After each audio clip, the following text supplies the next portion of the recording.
Most people visit Koli for a few nights.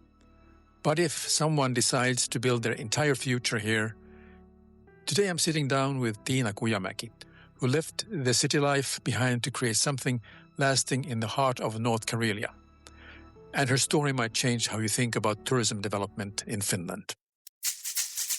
You are listening to the Social Hotelier Show, a podcast that inspires hoteliers to create meaningful and memorable experiences for their customers in pursuit of their passion. We share our views and experiences relating to hospitality, technological trends, and also relating to humanity. Here is your host, Sam-Erik Rutman. Hello, I'm currently here in a very exciting and beautiful area called Koli. Koli is in the North Karelian area by the border to Russia, and is one of the most picturesque locations I ever visited. And when I mean ever, I mean ever. And really the whole idea of this area is that when people come to visit, they feel it like they see it as the face of Finland. So I've been now since yesterday here in Koli attending Koli Horizons, and had the pleasure of meeting Tiina Kujamäki. Hello, Tiina. Hi. We had first thing about happened when I arrived to Koli. I went to visit an old school that has been converted into a lodging place, and Tiina has showed me around a little bit, and I thought I was fascinated, and I want to share with you what and she can tell her story. So Tiina, please share about the free time. And are you from Koli, or did you just decide to come here? What happened? Yes, well, actually, I was born in Helsinki and lived most of my childhood in Western Finland. So unfortunately, I have to say that I don't have any roots here in Koli. I visited here. I was doing the scouting,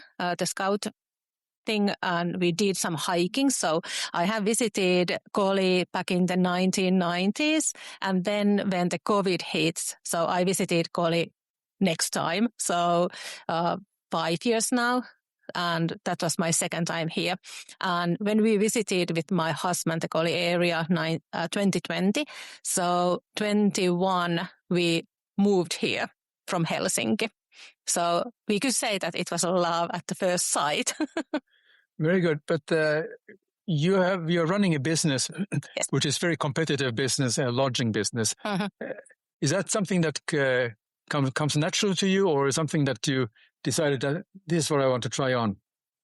Well, I think it was a combination of both of those, what you mentioned, because I do love challenges, but I do also love interaction between the people.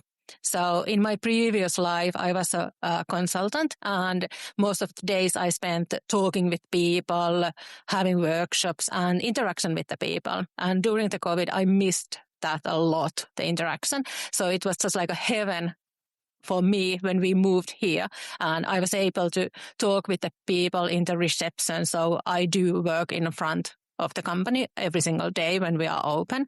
So because that's something that I got the energy from. Very good. Well, that's one of the reasons I'm doing this podcast, because I have a chance to meet people, mostly online, but Tiina was very kind enough to agree to be my guest for today's episode. So tell me about your vision and your plan, because I think you've been having some sleepless nights, clearly, about dreaming of what you want to do with this place. So tell us. Yeah, so when we moved here 21, so I had my big vision that I want to build something lasting and I want to build something big. So first, of course, I wanted to rest a little bit after hectic life in a very hectic business. But I think I could combine those two aspects here in Koli as well.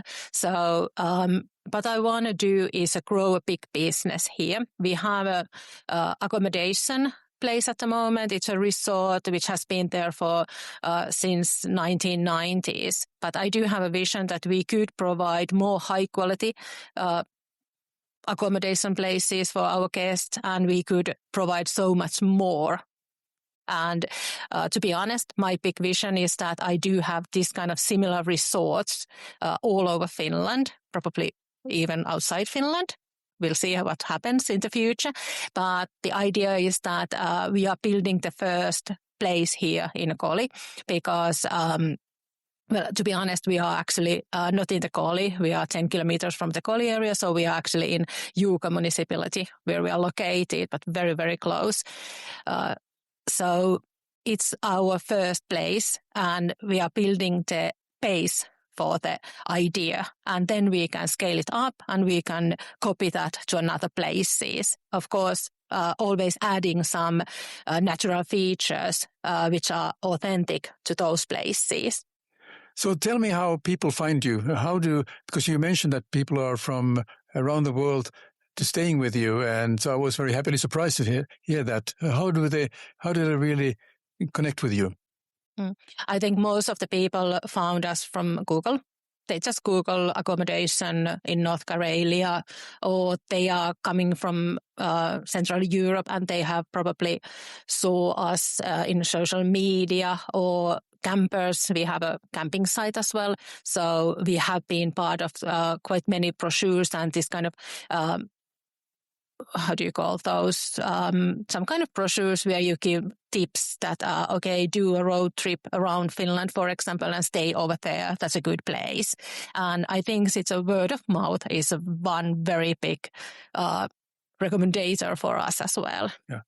What are some typical questions that the first-time traveler asks you before they choose to stay with you?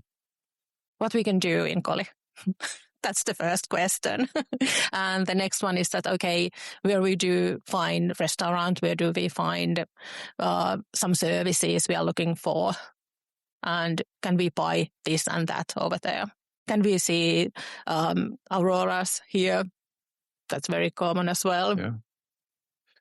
Very good. So what do people do actually when they come to Koli and stay with you? How long do they tend to stay with you, and what is a typical day for so many people? Yep. So normally people book 1 or 2 nights when they are coming to our place, for example, in the accommodation, rooms or cottages. Cottages normally a little bit longer, but normal day or the stay is a few days. But they come here to enjoy the nature, of course, hiking, biking, wintertime skiing, not that much downhill skiing, but more the cross-country skiing. And of course, the lake is very important to us. We are next to the lake, so they do the rowing over there or canoeing. It's a safe, small lake, so it's easy to do. And what has become more popular now is people are asking sauna, of course, and the wellness is increasing a lot. So ice swimming possibility and private saunas, that's what we do a lot. But what's happening quite often when people come to our area, and I'm a little bit chatty person, so when I talk with the people and they realize that, you can do so much more and you can experience and you can, for example, go around the lake Pielinen, which is about 370 kilometers. So they decide to extend their stay unless they have booked another place where to sleep over and if they can't cancel that. But it happens quite often that people tend to stay more time when they come here first and then they here and love the nature. So I think we are a little bit suffering that we haven't been quite able to bring out the atmosphere to the people so that they could actually see that, there are so much things to do and you could actually calm down. Most of our customers, for example, from the Central Europe, they come from the big cities, just like München or Frankfurt or Paris or something like that, or London. So they are desperate, seeking the privacy and serenity, tranquility. So, and that's what we are offering them. So could you give me a small episode or sample of some funny situation that happened with a guest? Maybe it was a misunderstanding or they didn't expect it, but everything turned out to be okay. Oh, God. That's a tricky question. I think we have so clever customers that they have known at least where they are coming, so that it has never happened that they are expecting that this is a big shopping possibilities, our place, or nightclubs. At least I haven't heard about that. Yeah. Probably it's the most common thing, just like Finns more often hear that, okay, where are the polar bears? Oh, one thing was that I was surprised. It was, I think, the first summer when we were here, 2021, and we did have a quite young German guy. And he came to me and asked, is it actually safe to go to the forest and do a walk by myself? Because what I have heard is that elks, the mooses, can be very, very dangerous. That was when I was a little bit silent for a while, because I was thinking, oh, mooses, I'd never heard that they can be. But he had heard about the story about them separation time when the mooses babies are a little bit older and they have to be separated from their mothers, and mothers are running away from the mooses. So that might be the reason behind that story. But yeah, I assure that he will be very lucky if he see the wild animals, because in our area there are a lot of animals. We have lynxes, wolves, bears, wolverines, and of course the mooses, but they are very scared of people. Yeah. So they do have enough food in the forest, so they stay over there and we stay in our yard. So we have agreed with that. Yeah, and you just see it from some droppings in the forest that they have been there. Yeah. Or you can hear them doing some noises a little bit further on, but they will be running away from you. Yeah. I was impressed, but you mentioned in your presentation that you were looking at creating some herbal cosmetology, creams and cosmetology or something like that. I thought it was such a great idea. What happened to that?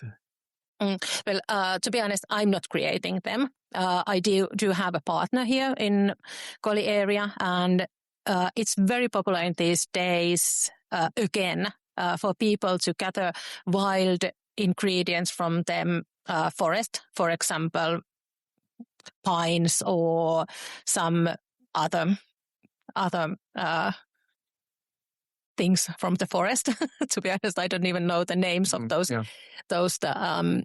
plants, but they are gathering those. And there is actually just like wellness and health issues behind those. Natural cosmetics is quite popular in Finland these days.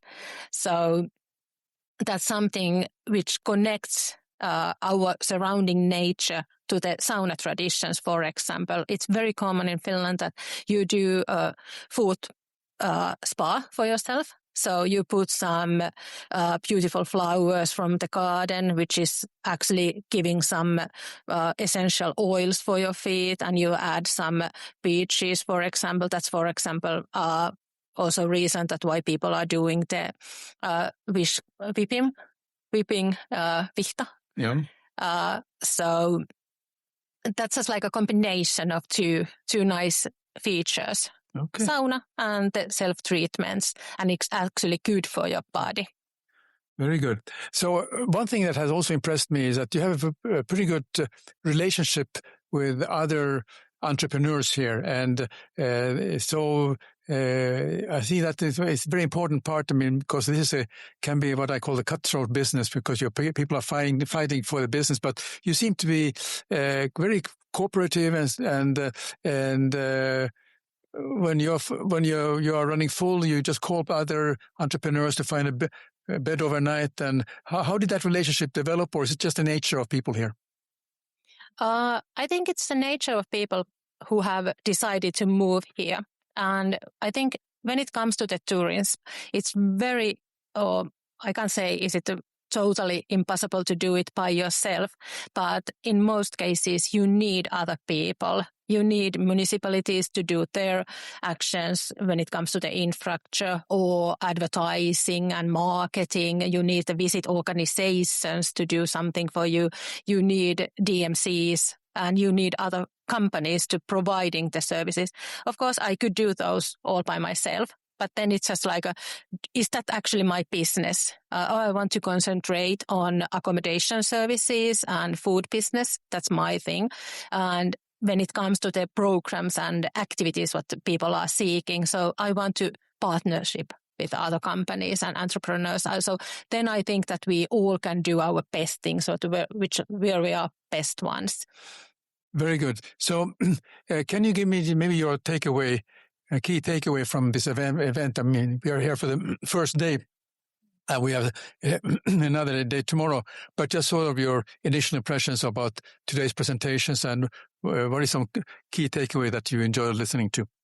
Yeah, I think it's always inspiring to hear the stories from different angles. We have heard about investors today, that how do you apply investments and what they are looking forward for and things like that. But it's also connecting with other people. So I have met so many people. Some of them I know, and I probably met them last year here, but not that during the last 364 days. I haven't met them.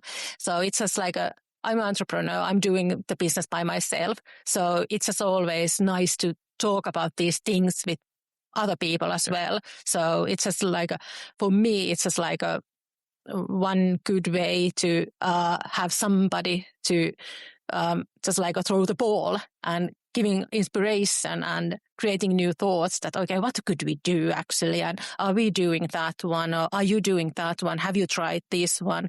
And of course, it's just like a comforting, just like you mentioned, this business is not the easiest one, not especially at the moment here.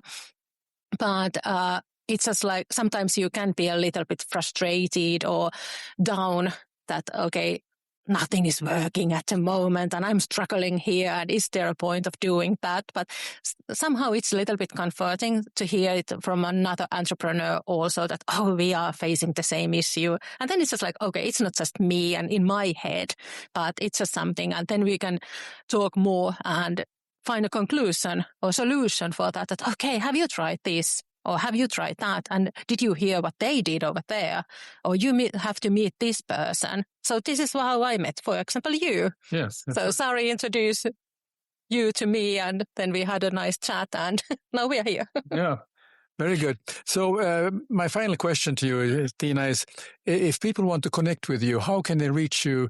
What are your either social media contacts or emails, and how if they are planning their visit to your area, how can they reach you? Yeah. Well, you can find me from LinkedIn, Tiina Kujamäki. And of course, I'm a little bit lazy on social media on my own accounts, but I'm also in Instagram. So Tiina Kujamäki over there. And of course, our company, we have a web pages, Koli Free Time, and social media, Facebook and Instagram with the same name. Very good, Tiina. So thank you very much for joining me today. And that was my conversation with Tiina Kujamäki. She has a wonderful small resort, and I highly recommend that you take a look at it and contact her for your next visit. Thanks for joining us this week on The Social Hotelier Show. Make sure to visit our website, The Social Hotelier Show, blueberry.net, where you can subscribe to the show in Apple Podcast, Spotify, Google Play, or via RSS, so you never miss a show. While you're at it, if you found value in this show, we appreciate a rating in Apple Podcast. Or if you simply tell a friend about the show, that will help us out too. Be sure to tune in for our next episode.